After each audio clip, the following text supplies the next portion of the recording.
आप नहीं समझते सियासी तौर पर मियाँ साहब को पाकिस्तान आ जाना चाहिए? नहीं, मैं समझता हूँ कि जब तक उनकी सेहत ठीक ना हो, वो कहते हैं ना कि हेल्थ इज वेल्थ, क्या वो जान है तो जहान है, तो वो इस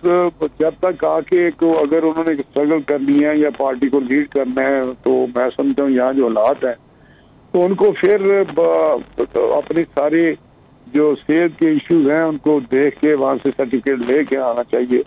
कि ठीक है आप जाएं। और आप साहब इसमें भी दो पहलू है ना, अगर वापस आते हैं सेहतमंद हो के भी वापस आते हैं तो जेल जाएंगे, पार्टी को लीड किस तरीके से करेंगे? अगर वो सेहतमंद ही नहीं होते तो फिर वहां से वापस नहीं आएंगे तो फिर पार्टी को किस तरीके से लीड करेंगे? दोनों बातें तो वहीं पे आ पहुंचती हैं। नहीं देखिए, अगर यहाँ आते हैं तो इसमें कोई शक नहीं कि जो हालात हैं आते वक्त तो उनको जेल जाना पड़ेगा, लेकिन जेल में रहें तो यहाँ पे उनकी जो पार्टी के साथ कोऑर्डिनेशन है या गाइडेंस है उनमें उनका सिलसिला चलता रहता है। आपको पता है कि जब वो जेल में थे तो लोग उनको मिलते थे, जो दिन मुकर्रर होता है हफ्ते में एक दिन, तो वहाँ पे 200, 250, 300 सीनियर लोग भी होते थे, दूसरे लोग भी होते थे, तो मिलते थे। तो वो चीज़ें कम्युनिकेट होती रहती हैं और एक गाइडेंस जो मिलती है वहाँ से वो ऑफ कोर्स एक उसमें गैप है कम्युनिकेशन में या उनके साथ इंटरेक्शन में, वो नेचुरली है कि वहाँ जाके मिलना, जेल में लोगों का मिलना, बहुत सारा लॉट ऑफ डिफरेंस।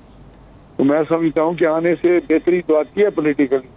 लेकिन वहाँ से भी वो जो चीज़ें हैं स्ट्रेटेजाइज करते रहते हैं और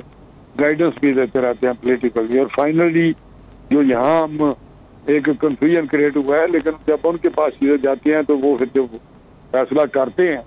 तो फिर वो उसी पे पार्टी चलती है। मैं तो समझता हूँ कि यकीनी तौर पे जो राणा साहब ने बात की है, यहाँ आना बेहतर है सियासी तौर पे, इसमें कोई शक नहीं कि उसमें बहुत बड़ा बूस्ट मिलेगा पार्टी को, लेकिन सेहत के मामले में मैं समझता हूँ जब तक बेहतरी ना आए उस वक्त तक ना उनको आना चाहिए और ना ही शायद वो आएंगे, क्योंकि पार्टी का तो यही फैसला है। राणा साहब आपने मियां नवाज शरीफ साहब को लीड करने की कोई कहा कि लीड कर रहे हैं। शाहिदा खान अब्बासी साहब ने कल शहबाज शरीफ साहब के इंटरव्यू पे एक टीवी चैनल पे कहा कि मियां साहब को ज़रूर बात करनी चाहिए, लेकिन बहुत सी चीज़ें सोच समझ कर और जज्बात से हट के करनी चाहिए। तो आप क्या समझते हैं मियां शहबाज शरीफ साहब ने जो इंटरव्यू दिया, जो बातें की, क्या वो जज्बात में थी या दुरुस्त थी? देखिए, मियां साहब जो शहबाज साहब हैं उनकी जो सोच है या पॉलिटिकल फिलॉसफी है वो किसी से ढकी छुपी नहीं। वो समझते हैं कि प्रैक्टिकल पॉलिटिक्स हमें करनी चाहिए, हमें कोई लेके पार्टी को आगे जाना है और हमने इलेक्शन आने वाले हैं, इलेक्शन में भी जाना है। और जो पीछे गलतियां हुई हैं उन्होंने बड़ा एक वो भी मैं समझता हूँ एक लीडर, पॉलिटिकल लीडर या समझ ले, मैं तो स्टेट्समैन वाली भी बात करूंगा, तो उन्होंने कहा कि माजी को दफन करें और आगे बढ़े और बैठ के हम सारे आगे का रास्ता सोचे, जैसे पाकिस्तान आगे चले और आगे मजबूत हो पाकिस्तान, जिस पाकिस्तान क्राइसिस में मुब्तला है उससे निकले। और वो तभी हो सकता है जब माजी को भूलें और आगे सारे स्टेक होल्डर्स जितने भी हैं मुतलकीन वो बैठे। अब रही बात शाहिद खान साहब की, तो मैं समझता हूँ शाहिद खान को तो मशवरा मैं तो पार्टी पर इसमें नहीं टीवी पे कहना चाहता, लेकिन मैंने उनको प्राइवेट तौर पे भी कहा कि आप टीवी पे मत जाया करें, आप इतना ज्यादा जाएं, लेकिन इतना ज्यादा आप जाते हैं कि आप सारा दिन इधर उधर की बात करते रहते हैं, कभी कुछ का बात कर देते हैं, कभी कुछ कर देते हैं। शाहिद साहब को किधर से ख्वाब आया? शहबाज साहब is the president of PMLN, and अगर बात करनी है उनसे तो हम पार्टी के अंदर रह के, यही तो राणा साहब हम भी नुक्ता उठा रहे हैं कि अगर वजीर आजम इमरान खान कोई बात कर दें, बिलावल भुट्टो जरदारी कोई बात कर दें, तो है कोई वजीर या है कोई पार्टी का शख्स जो ये कह दे कि बिलावल भुट्टो को सोच समझ के बोलना चाहिए? अब एक पार्टी का कायद है, उसके बारे में सीनियर नायब सदर ये कहें कि उन्हें सोच समझ के बोलना चाहिए, कैसर अहमद शेख कल ये कहें कि हमारा पार्टी का टिकट लेने को कोई नहीं था, तो ऐसी सारी सूरत हाल में आप क्या समझते हैं कि फैसले लंदन से ही होने चाहिए? नहीं, फैसले तो पार्टी में होते हैं, डिस्कस होता है, और पार्टी की एक सेटअप है जिसमें मैं कह सकता हूँ कि प्रेसिडेंट पार्टी के शहबाज साहब हैं, और वो जो उनके एक सदर को होना चाहिए वो सदर हैं, और उसके बाद कायद मियां नवाज शरीफ साहब हैं, वो सुप्रीमो हैं, और उनके साथ हमारे जो भी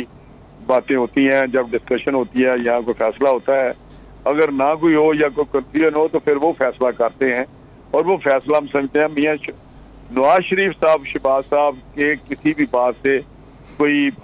इख्तलाफ करें तो हम समझते हैं बिल्कुल उनका हक है, वो हमारे कायद है। लेकिन उससे नीचे का बात करना, मैं उसको क्या कह सकता हूँ, उस देन को, सोच को, और उस अगर कोई एजेंडा है उस एजेंडे को, तो मैं समझता हूँ कि ये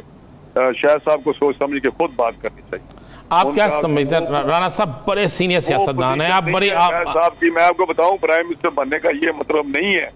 कि उसको कुछ सर्टिफिकेट मिला है। उसको मैं कह रहा हूँ कि उसको सोच समझ के बात करनी चाहिए। उसने जो किया है वो गलत किया है, उसको नहीं ये बात करनी चाहिए थी। और ना ये पॉलिटिकल हायरार्की में ऐसी बातें होती हैं, और बात करनी है वहां बैठ के बात कर लें कि ऐसे नहीं, हम बात करते हैं ना कि ऐसे नहीं, ये इस तरह करना चाहिए, इस तरह करना चाहिए। सोच मुख्तलिफ हो सकती है।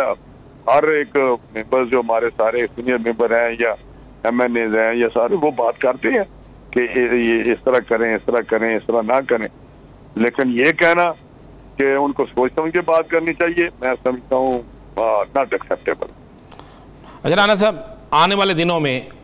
मियाँ शहबाज शरीफ जिस तरह एक नई सोच लेकर चले हैं, बल्कि वो सोच जो उनकी हमेशा थी, वो कहते हैं पुरानी बुलाएं और आगे बढ़ें और हम नया सफ़र शुरू करें, मुल्क की बेहतरी के लिए करें। तो क्या अब मुस्लिम लीग नून इसी एजेंडे पे चलेगी, इसी बयानी को आगे लेकर चलेगी, और इस पर आपको क्या उम्मीद है कि आगे से कोई रिस्पॉन्स मिल रहा है या नहीं? देखिए, मैं एक तो फिर मुझे याद आ गया इस उनकी प्रपोजल से या उनकी इस सोच से शहबाज साहब के, तो कई दफा तो ये शायद खान साहब कह चुके हैं कि जी हमारे सारे स्टेक होल्डर को बैठना चाहिए और हमें कोई फ्यूचर के लिए हमें एक चार्टर बनाना चाहिए और हमें सारे बैठ के बात करनी चाहिए। तो ये अगर आपको याद हो तो ये कई दफा वो कह चुके हैं, लेकिन आप उसको शायद बुरी लगी है बात। लेकिन मैं समझता हूँ कि जो मियाँ शहबाज साहब बात की है, वो अपने ज़हन के मुताबिक उन्होंने यही कहा कि पाकिस्तान जिस दलदल में फंसा हुआ है उससे निकलने का एक ही रास्ता है। अगर आगे से उनको रिसेप्टिव होता है कोई गवर्नमेंट है या कोई और मुतलका जो अदारे हैं, तो वो उनकी अपनी है। लेकिन उन्होंने एक बात की है जो मैं समझता बड़ी साहिब बात है, जो बड़ी एक दाना बात है कि हमें इस पाकिस्तान को इस क्राइसिस से निकालना चाहिए। अगर कोई रिफॉर्म्स भी लानी है तो हम बैठ के रिफॉर्म्स लाएं, तो डेमोक्रेटिक इलेक्टोरल रिफॉर्म्स लाएं, डेमोक्रेटिक प्रोसेस को मजबूत करने के लिए, साफ शफाफ इलेक्शन के लिए और विदाउट मुदाखलत के इलेक्शन के लिए, तो ये सारी, और इकोनॉमी को आगे बढ़ाने के लिए। तो मैं समझता हूँ कि ये ऐसी चीज़ है जिस पे हमें यकीनी तौर पे हमें दोबारा एक चीज़ डिस्कस करके रीडिफाइन करनी पड़ेगी, और उनको सारे बैठ के अगर फैसला करेंगे तो उस पर चलना चाहिए हमें। तो ये मैं समझता हूँ उनकी जो राय है या उन्होंने ये प्रपोजल दी है, ये एक रास्ता है जिससे पाकिस्तान को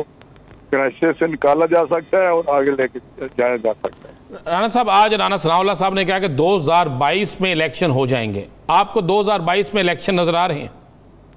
100% मैं आपको बता रहा हूँ बिल्कुल हो जाए। और हमारा तो मुतालबा है कि जितनी जल्दी हो सके वो इलेक्शन कराएं, क्योंकि 2018 के इलेक्शनों में जो गवर्नमेंट बनी है उनको हकीकी मैंडेट नहीं था अवाम का या वोटर्स का, जिस तरह वो आके बैठ गया या बिठा दिए गए। तो मैं समझता हूँ कि उस वक्त तक जो एक पॉलिटिकल स्टेबिलिटी है, लफ्ज़ है पॉलिटिकल स्टेबिलिटी,